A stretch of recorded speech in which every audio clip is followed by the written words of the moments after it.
Good afternoon to our viewers in Asia and hello to others watching from around the world. Welcome to Arirang News Break. I'm Han-daeun in Seoul. Let's see what's making headlines here in Korea on this Tuesday, April 5th. President Park Geun-hye's trip to Mexico is our starting point this afternoon. The door is now open for the continuation of free trade talks with Mexico, Korea's biggest trade partner in Latin America. And our presidential office correspondent Song Ji-sun tells us that wasn't the only big step taken to upgrade the two countries' relations. It's being hailed as a breakthrough to expedite a long-stalled negotiation process. After the first Korea-Mexico summit in 12 years, President Park Geun-hye and Mexican President Enrique Peña Nieto said the two countries will resume efforts to finally seal a bilateral free trade agreement. This comes 8 years after talks came to an abrupt stop following opposition from Mexico's automobile and steel sectors. 멕시코는 우리의 중남미 지역 최대 교역국이지만 양국 간 교역 및 투자를 확대해 나갈 여지는 여전히 매우 크다고 봅니다. 이런 측면에서 양국 간 FTA 협의 개시와 한국의 TPP 가입 시 멕시코의 지지 방안 등을 논의하기 위해 금년 4분기 중 실무 협의를 개최키로 합의한 것을 뜻깊게 생각합니다. The two countries also sealed 34 MOUs to help Korean companies better engage in Mexico's projects ranging from energy, water management, transportation to infrastructure. A business forum and one-on-one consultations were held on the sidelines to allow Korean business leaders the opportunity to speak with local buyers.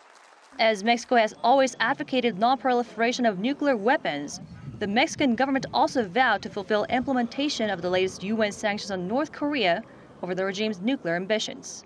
For a stop in Washington for the Nuclear Security Summit, President Park continued her nuclear diplomacy to keep the sanctions pressure on North Korea and open doors for Korean companies of all sizes to enter the America through expanded cooperation with Mexico. Song Ji-sun, Arirang News, Mexico City. The campaigning continues across Korea with just 8 days remaining before the nation heads to the polls for the April 13th general election. Today, candidates are focusing on swing voters in Gyeonggi-do and Chungcheong-do provinces. Kim Moo-sung, chief of the ruling Saenuri Party, visited the central city of Daejeon and Korea's administrative capital of Sejong in a bid to drum up support for his party's candidates. The main opposition Minju Party of Korea's interim leader Kim Jong-in hit the streets in Cheonan in Chungcheongnam-do province and will also visit cities in Gyeonggi-do province to spread his party's liberal message. Meanwhile, the minor opposition People's Party is whipping up extra support in the central regions of Chungcheongbuk-do province. On a related note, Korea's National Election Commission has announced that the 6-day overseas voting period has come to an end. The turnout is expected to be released later today. Concerns are rising that North Korea could be reprocessing additional weapons-grade plutonium to develop more nuclear bombs. U.S.-based North Korea monitoring website 38 North says it cannot be sure, but recent satellite imagery of the North's main nuclear facility in Yongbyon indicates suspicious activity at a radiochemical lab within the complex. 38 North said exhaust plumes from a thermal plant used to heat the lab have been observed 2 to 3 times during the past 5 weeks, and this is unusual since activity has rarely been seen there. The analysis notes the plumes suggest significant activity is taking place or will in the future. The report comes a day after Pyongyang hinted that it wants talks with the U.S. for the first time since heavy sanctions were imposed on the state by the UN and individual members of the international community. According to Seoul's Yonhap News Agency, the U.S. State Department said in response that Washington is open to the possibility of talks with the North, but the goal is to bring Pyongyang back to credible negotiations on its verifiable denuclearization. Korea's government debt last year stood at roughly $510 billion, up around $50 billion from 2014. The finance ministry says the sovereign debt to GDP ratio also went up 2 percentage points in 2015 from a year earlier to 37.9%. The figure stood at 31% in 2010, and with its current pace of growth, the ratio is widely forecast to top 40% this year. Still, the government says the debt level is lower than it had expected. It adds Korea's fiscal conditions are relatively healthy compared to other OECD countries.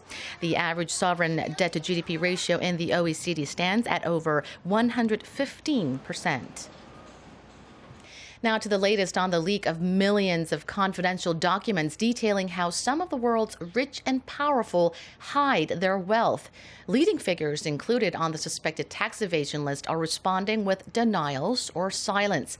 Russian President Vladimir Putin strongly denied the reports, calling it a political scheme by Western powers, including the U.S. Central Intelligence Agency, while the presidents of China, Ukraine, and relatives of the prime ministers of Britain and Iceland have refused to comment. The company subject to the leak, a law firm in Panama, has also denied any wrongdoing. We were hacked. We are currently looking into who was behind the attack, and we've already filed a complaint with the authorities. Hacking is a serious crime.